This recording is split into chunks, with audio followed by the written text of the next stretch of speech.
In the fall of 1976, a 58-year-old widow named Myrta Pruitt drilled 40 acres of good bottom ground into a crop that the whole of Renner County had already written off as a field of cattle weeds, and before the first hard frost she had 400 sheep folded across it behind a fence she moved by hand every dawn.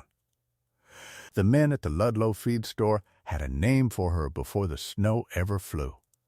They called her the Turnip Woman, and they laughed about it through 2 long winters, right up until the blizzard year came down out of the north and the hay ran out and the price of a single bale went past what a spring lamb would bring at the sale barn. And every hay-fed flock and herd for 30 miles stood at empty racks going thin and hollow while her sheep came off that field in the spring fattened sound, every field of stock but hers. She had not gone soft in the head. She had read a thing penciled into a dead man's fold book that not one of those men had the patience to read. Myrta Pruitt was a lean, weathered woman with silver hair she pinned up under a gray wool headscarf against the wind and hands gone large in the knuckles from 60 years of gate latches and lambing pens and the cold iron of a well pump in January. She wore a thick chore coat over a flowered work dress, and she moved slow and sure across a field, never hurried, never asking a soul to hold the gate for her.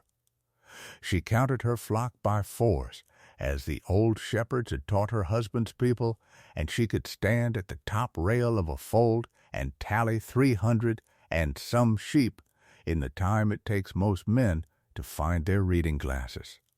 She had buried 2 people on that farm and raised nobody else, and she had run the place alone for 11 years.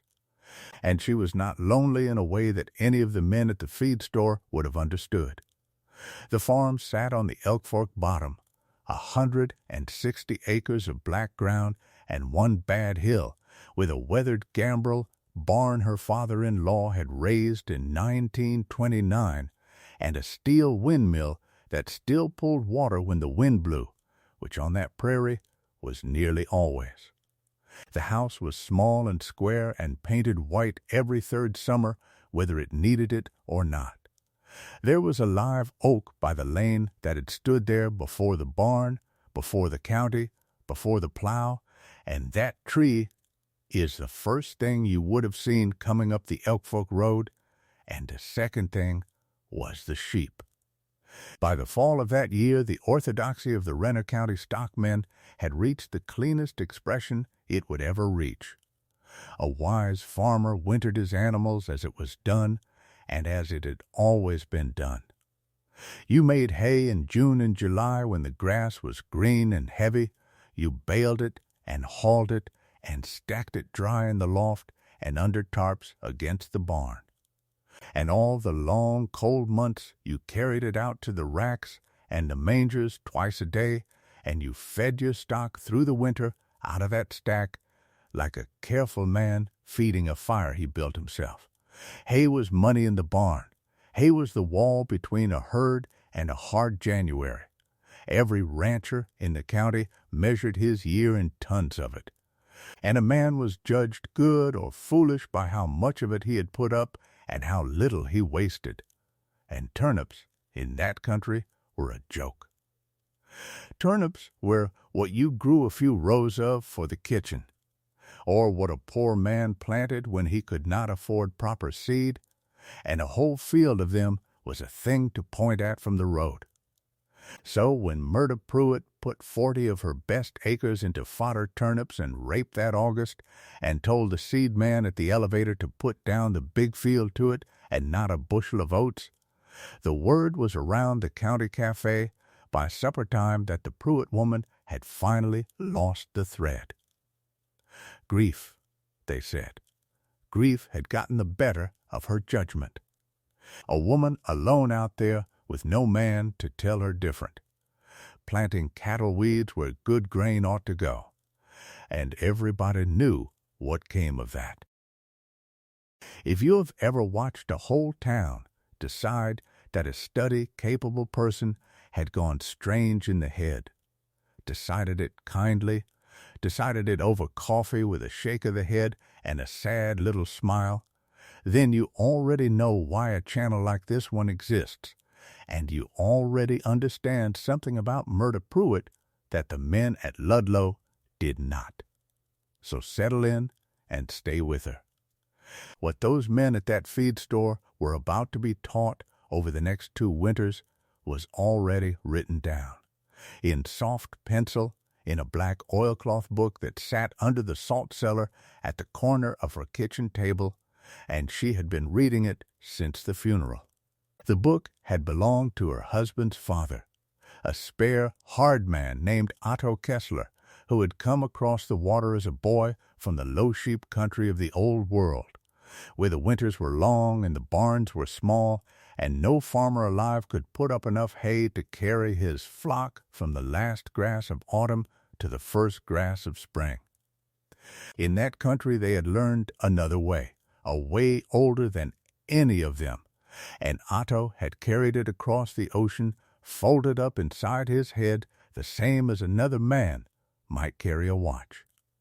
He had raised the barn and broken the bottom and buried a wife of his own on the Elk Fork place, and every winter he ever spent there he had drilled his roots in the late summer and moved his sheep across them behind hurdles all the cold months, and he had written it all down, tonnage per acre. Fold size, the count of ewes to the yard of ground, how far to move the fence at each dawn and why. He wrote in a cramped hand, half in English and half in the old tongue, and he wrote as if he already knew that the knowing would outlive him and would need to be told to somebody who came after.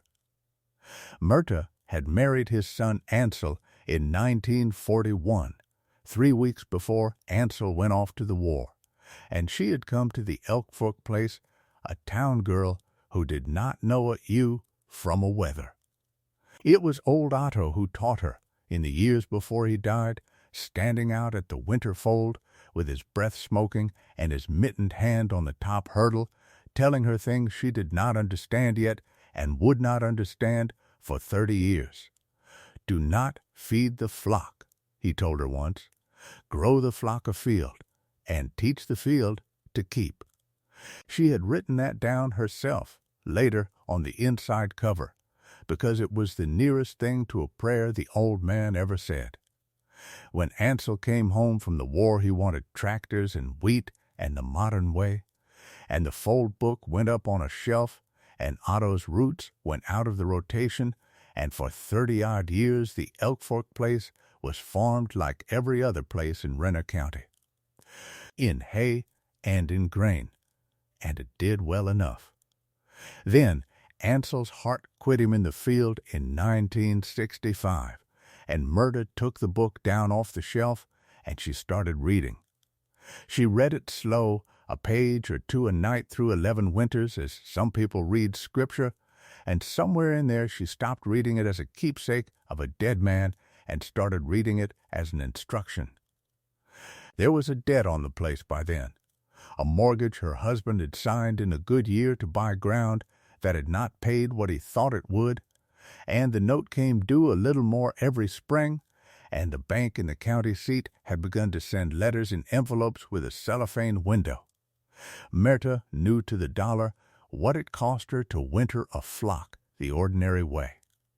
In hay she had to make with hired help and machinery she had to borrow against, and she knew that the arithmetic of it was slowly closing on her like a gate. And she knew there was another arithmetic written in Otto's book, if a body had the nerve to trust it, and one particular figure in that book she had gone back to 100 times, a figure the old man had underlined twice, that she was not yet ready to believe. That number and what it meant is the thing this whole story turns on, and she was not ready to say it out loud, not even to herself, not yet. So, in the August dust of 1976, she did the thing the book told her to do. She hitched the old grain drill behind the flatbed, and she worked the 40-acre field row on row in the heat with a sack of fodder turnip seed and a sack of rapeseed mixed to Otto's proportion, drilling the rows shallow into ground. She had worked fine. And the dust hung over the bottom for a week, and the whole county drove past slow to watch. It was hot, dirty, unglamorous work, and she did every foot of it herself, and when she was done she had 40 acres of bare brown dirt that looked, to a man leaning on a truck, like 40 acres of nothing at all. Roy Spangler, who farmed the quarter to the west, stopped his truck in the lane one evening and leaned out the window and watched her walk the last of the field, and he said nothing cruel. He just shook his head slow and drove on, and somehow that was worse. The rain came in September, as Otto's book had promised it usually did, and the field came up. It came up green and then greener, broad leaves spreading and thickening and closing over the rows until you could not see the dirt, and under each plant a white and purple root swelling in the cool ground, and by the middle of October the 40 acres was a solid, low sea of leaf running from the fence to the far hedge, the most alive-looking thing in that whole dying brown autumn county. And still they laughed, because a field of leaf is not money in the barn, and everyone knew it. A field of leaf is just a bigger joke than a field of dirt. Then she brought the sheep down onto it.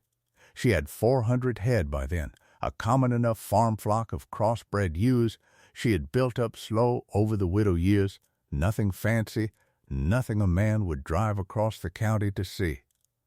What the man would drive across the county to see was the fence, because Myrta Pruitt did not turn her 400 sheep loose on 40 acres to wander and pick and trample as they pleased.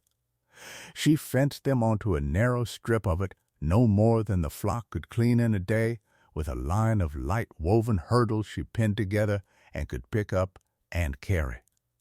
And she pinned them tight on that strip, and she made them eat it down to the ground, leaf and root and all, before she gave them one more foot. And every single dawn of that winter, before the light was even properly up, she went out to the fold in her chore coat with a wooden mallet in her hand, and she pulled the hurdles, and she moved the whole fence one strip forward onto fresh-standing turnips, and she folded the flock onto the new ground and pinned the line down behind them. And the 400 sheep walked forward off the bare grazed strip onto the green as easy as water finding the low place.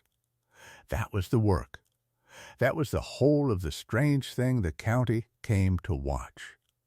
A woman out at first light in the cold, every morning, no matter the weather, moving a fence 3 feet through her own field.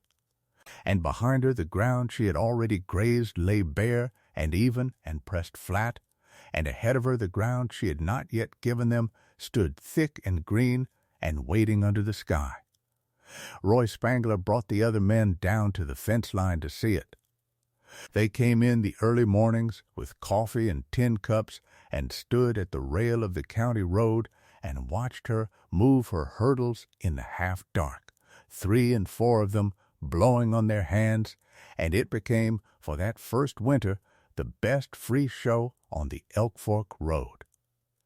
Gil Pruitt from the elevator, who was no kin to her though they shared the name, was the loudest of them, and it was Gil who first said it where she could hear. "Morning, Turnip Woman," he called across the frozen ground. "You going to move that fence all winter, or you want I should send a boy out to do the walking for you?" Myrta did not turn around. She set the last hurdle pin with the mallet and straightened up slow with a hand at the small of her back and looked out over her flock. 300 and some woolly-backs already down and grazing on the fresh strip, and she said nothing at all, and after a while the men got cold and went in to their breakfast, and she stayed out with the sheep. The one who mattered was not Gil, and it was not Roy. The one who mattered was Cyril Detmer, who farmed the big level place along the whole east side of the Elk Fork Bottom, a careful, unhurried, prosperous man with a loft full of the heaviest hay in the county and a soft way of talking that everybody trusted. Cyril Detmer wanted the Pruitt 160. He had wanted it for years, as only a patient man can want a thing without ever seeming to reach for it. It squared off his own ground, and it held the water rights on the upper creek, and Cyril knew about the banknote the same as everybody knew, and he had it worked out in his mind that when the widow finally went under, as a widow farming cattle weeds surely must, he would be standing right there at the courthouse door with cash money and a kind word, and he would fold the Elk Fork place into his own and never have to raise his voice to do it. So Cyril was patient, and Cyril was kind, and there lay the danger in him. He would stop his good clean truck in her lane and roll down the window and speak to her in that soft voice. "I worry about you out here, Myrta," he would say. "A woman your age breaking her back over a fence in January. It isn't right, and you know I say it as a friend." "I know you do, Cyril," she would answer. "I would give you a fair price for the place. More than fair. You could take a warm room in town and never lift that mallet again. There is no shame in it." "There is no shame in the mallet either," she would tell him. "Thank you for your concern. The answer is no." He said it like a mercy, and he came back with it every few weeks all that first winter, and every time she thanked him and told him no, and every time Cyril Detmer drove off a little more certain that the cold and the banknote and her own foolishness would do his asking for him. His wife did not think it was kind. Verna Detmer was a small, sharp woman who had grown up poor in that same county and had not forgotten it, and she had watched her husband circle the widow's ground for 2 years with a growing disgust she could not always keep behind her teeth. One night that first winter, when Cyril came in from the cold, rubbing his hands and remarking, pleased, that the Pruitt woman looked thinner and her fence looked crookeder every week, Verna set his plate down in front of him hard enough to ring the table. "Cyril," she said, just his name, the once, and then she said the rest of it. That woman buried a husband and a father-in-law on that ground, and she has not asked you or me or the bank for one thin dime. You go over there and you offer to help her move that fence, or you keep your worry to yourself and eat your supper. I will not sit here and listen to you count the days until a good woman fails." Cyril Detmer ate his supper and did not answer her, and he did not go over to help move the fence. But Verna's words sat in the house after that, as such words will, and he grew quieter about the widow at his own table from then on. If you have followed a story like this even once, followed somebody who dug an old thing out of a dead relative's handwriting and trusted it against the whole weight of the sensible people around them, then this next part is the part that would keep you up, and I would ask you to stay with it. Because here is where it very nearly did not work. The first winter was hard on her before it was hard on anybody else. The flock came onto the turnip's fat off the autumn grass, but there is a hungry gap in any new system. A few weeks where the animals are learning a strange feed and the shepherd is learning a strange nerve. And in those first weeks of real cold, the sheep looked to a passing eye like they were falling away. They were not, or not much, but Myrta stood at the fold in the gray afternoons and watched them, and felt the old plain fear that the men were right and the book was wrong, that Otto Kessler had farmed a softer country in a warmer age, and his figures did not hold on the high plains in a killing wind. She went back into the house those nights, and she took the book down, and she read the underlined figure again by the lamp, and she made herself trust the dead man's hand over her own frightened eyes, and she went out the next dawn and moved the fence again. Then in the deep of that first January, the county extension agent came out. His name was Harlan Voss, a decent enough young man with a clipboard and a college course in range management and no memory at all of the old country. He walked the fold with her in a bitter wind and clucked his tongue at what he saw. Sheep penned tight on bare and grazed down ground in the dead of winter with the roots half buried in a skiff of snow. "Mrs. Pruitt," he said, "this is not a sound practice, and I will say so plainly. You cannot winter livestock out in the open on a root crop this far north. It isn't done, and there is a reason it isn't done. It was done in the old country for 400 years, she said.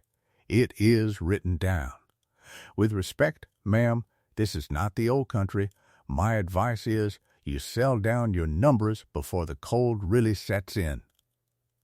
And he wrote it up. He filed a note with the county, and a copy went, as such notes did, to the bank that held her paper. Wintering livestock in the open on an unproven root forage, the note said, was imprudent husbandry for this latitude, and the operator would be well advised to reduce stock ahead of severe weather. It was not cruel. It was, like Cyril's offers, a kindness in the shape of a knife. The bank leaned on the note. A man from the county seat drove out in a good overcoat and stood in her kitchen with his hat in his hand. "The agent's note troubles us, Mrs. Pruitt," he said. "It troubles us a great deal. You have got 400 head out there on cattle weeds and a payment coming due, and if that flock does not come through the winter, there is nothing behind that note but the ground." "They will come through," she said. "Sell them down," he said, gently. "Winter what you can on bought hay, same as everyone. Put a little against the spring, and go on smaller and safer. Nobody would think the less of you for it."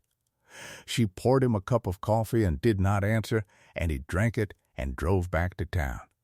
That night, Myrta Pruitt came the closest she ever came to quitting. She sat at the table after the man had gone, the black book open in front of her, and the salt cellar pushed to one side of it, and she thought about the sale barn and the auctioneer's chant and 400 good ewes going through the ring for pennies in a bad market, and how quiet the place would be after. She got as far as reaching for the telephone. And then she did not call. She turned the lamp up instead, and she took her own pencil, and she wrote in the fold book, under the last of Otto's entries, in her own hand the count of the flock and the date and the depth of the snow, and one line more, "They tell me to sell. Otto, I am going to move the fence again in the morning." And she did. The years between that first winter and the third were the deep work years. And there were hundreds of dawns in them, all the same dawn, a woman and a mallet and a fence and 400 sheep flowing forward onto the green. What matters is that the sheep did not die. They wintered on that field of roots, came through the first spring in good hard flesh, and the ewes lambed strong in the March mud.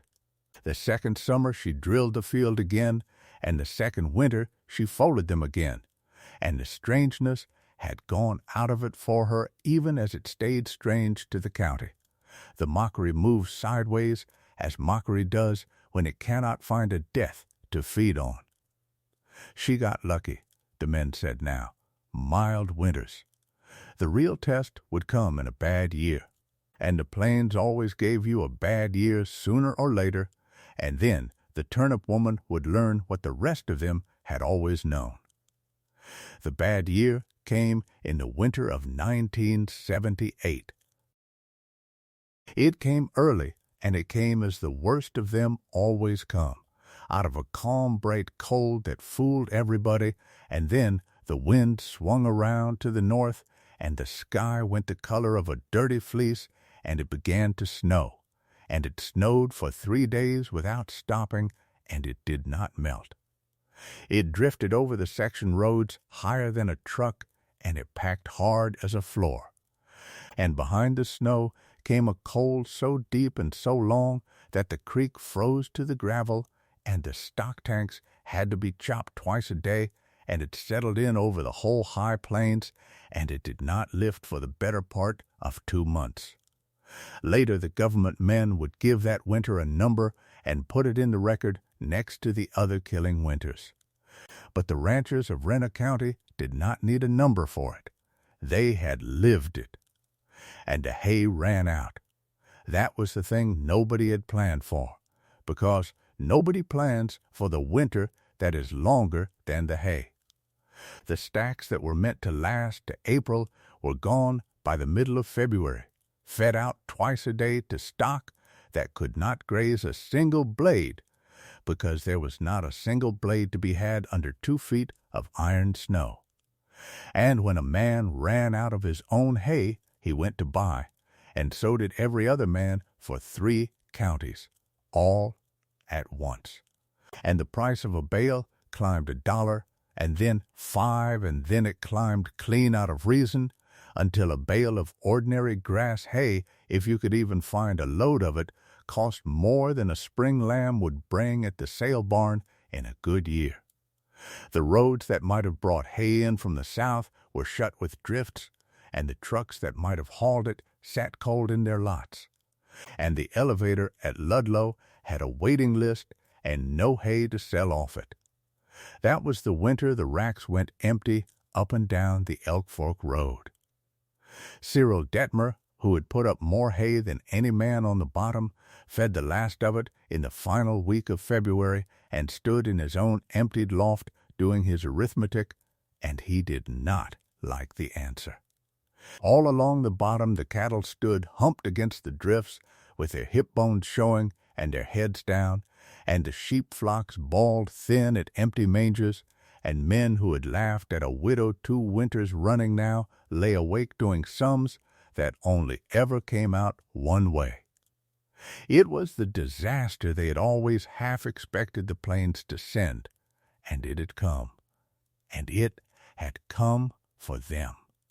It had not come for her, because on the far side of Cyril Detmer's line fence, out on the Elk Fork bottom under the same 2 feet of snow that had beaten everybody else, there were 400 sheep, and not a one stood at a rack, not a one bawled, not a one was thin.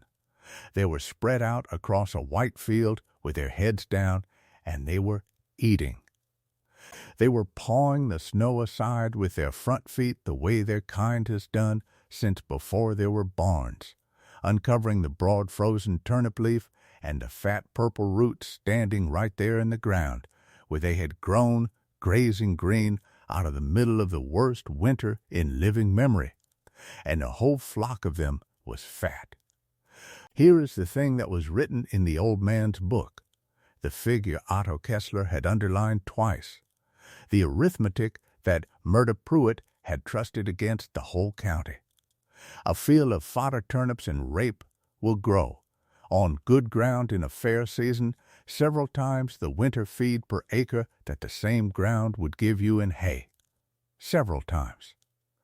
That is the first half of it, and it is enough by itself to change a farm. But it is the second half that saves a flock in a killing winter, and it is this: a root crop stores itself. It does not have to be cut and cured and baled and hauled and stacked and doled out. It stands in the ground where it grew, alive and sound and unspoiled, right through the freeze. Its own root cellar the whole width of the field, and the frost that ruins so much only makes the turnip sweeter. No loft to run empty, no stack to burn through by February. The feed stands out there the whole winter long, keeping itself, and the flock is turned out onto it to do its own harvesting, mouthful by mouthful. And a sheep will paw a leafy turnip up from under a foot of snow and come away fed, while a hay-raised animal a mile off starves at an empty manger. And the fence they had all laughed at her for moving every dawn, that was the last piece of it. By folding the flock tight onto one narrow strip a day and no more, she made them eat every leaf and every root clean before they moved on, so that nothing was fouled, and nothing was trampled into the mud and wasted. And their dung fell even across the ground they had grazed, and fed it for the summer to come. 400 sheep, folded and moved by hand, will harvest a 40-acre field slower and more completely than any machine ever built. And they will do it in the dead of a winter that has shut every road and emptied every barn in the county. And they will do it fat. She had not been feeding her flock at all. Those 2 winters the men stood laughing at the fence. She had grown her flock a field, and she had taught that field to hold its feed through the freeze, and it had held. Cyril Detmer walked out to his line fence in the last light of a February evening on the crust of a drift that held his weight.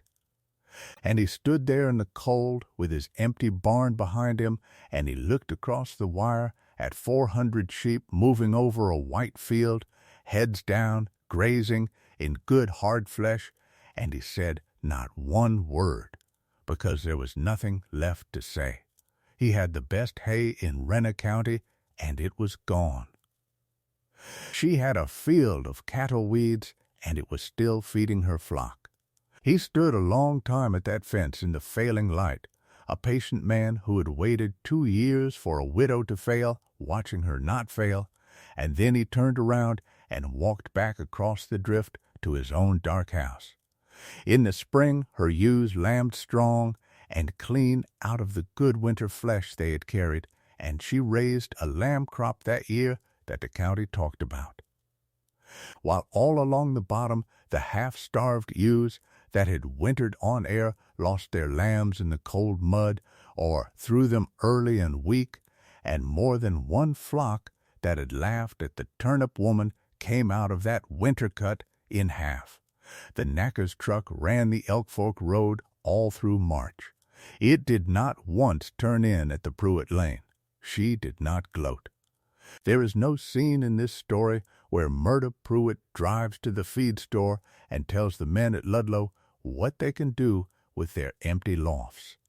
She did not raise the subject at all. When a neighbor 2 farms over, a decent man named Emmett Rowe, who had never been one of the loud ones, drove in that March half-sick with worry over the little flock he had left. He stood in the yard turning his hat and could barely get it out. "Murda, I have got no right to ask it," he said, "but I am about to lose what ewes I have got left. Have you any hay at all you could sell me? I will pay whatever it costs." "I have got no hay, Emmett," she said. "I never made a bale. But I have got turnips still standing, and I have got room on the fold.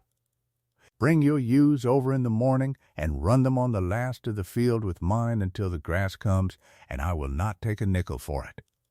He brought them over, and his flock came through. The one who came first, though, the one who crossed the fence before anybody, was a boy. It was Cyril Detmer's own son, a lanky, quiet kid of about 16 named Wendell. And he came up the Elk Fork Lane on foot one thawing morning in early April with his cap in his 2 hands against his chest, and he stood at the edge of the yard until Murda saw him and came out. "My father didn't send me," the boy said. "He doesn't know I'm here." He turned the cap around in his hands and looked out at the field, at the last strip of turnips and the fence standing at the edge of it. "I want to know how you set a fold," he said. "I want to know how the turnips keep. I watched all winter. I want you to teach me before I forget what I saw." Murda Pruitt, looked at Cyril Detmer's boy for a long moment, and something in her face eased that had been set hard for a long time. She did not say a word about his father. She told him to come back Saturday morning early and to bring gloves, and she would show him how to set a fold and how to figure the tonnage and how much ground 400 sheep clean in a day. All of it. Everything that was in the book. Word travels in Renner County.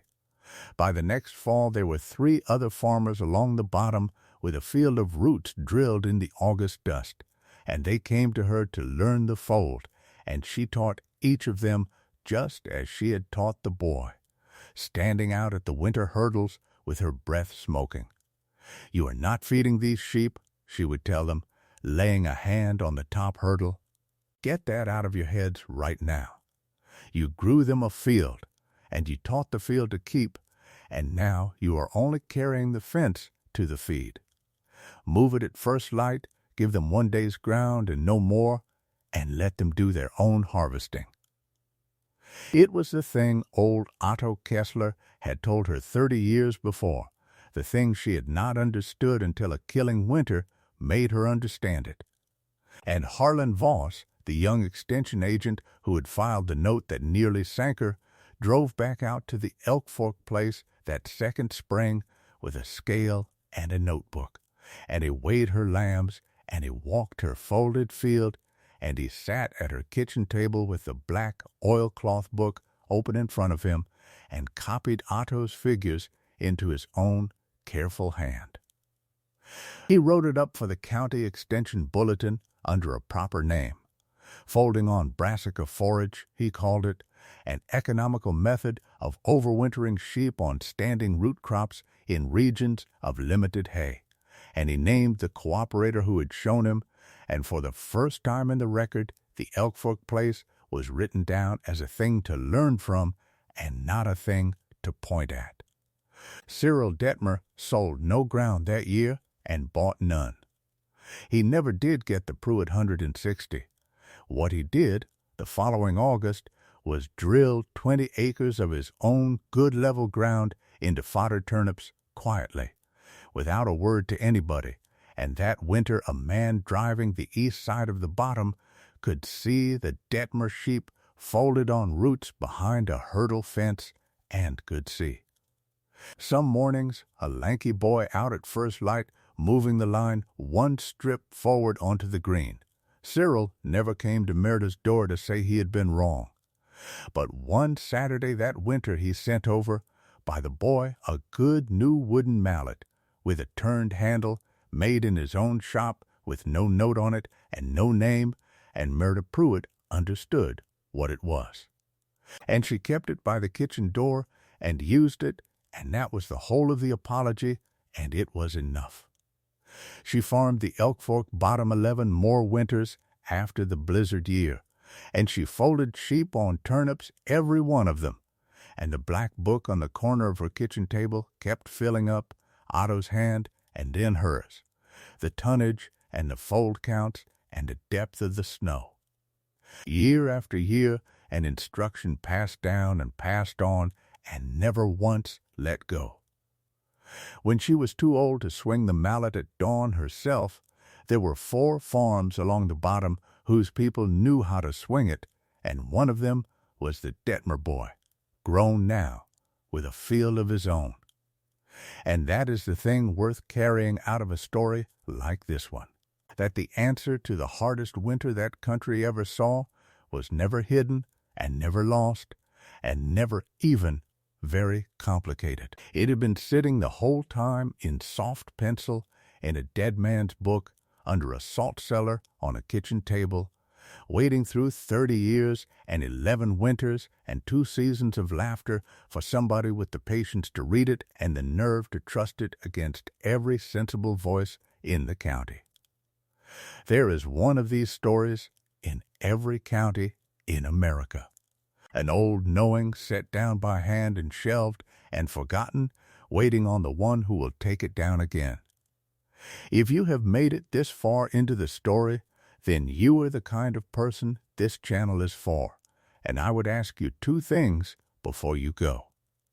Leave a comment and tell us what it was for your own people, the old thing they knew and set down and were laughed at for, the method or the crop or the animal the whole town said was foolish until a hard year proved it out. And then subscribe and ring the bell so the next one of these finds you. Because when the winter is long and the hay runs out, would you rather be the one standing at the empty rack in the cold? Or would you rather be the one who read the old book and trusted it and grew a whole flock of field that keeps itself under the snow?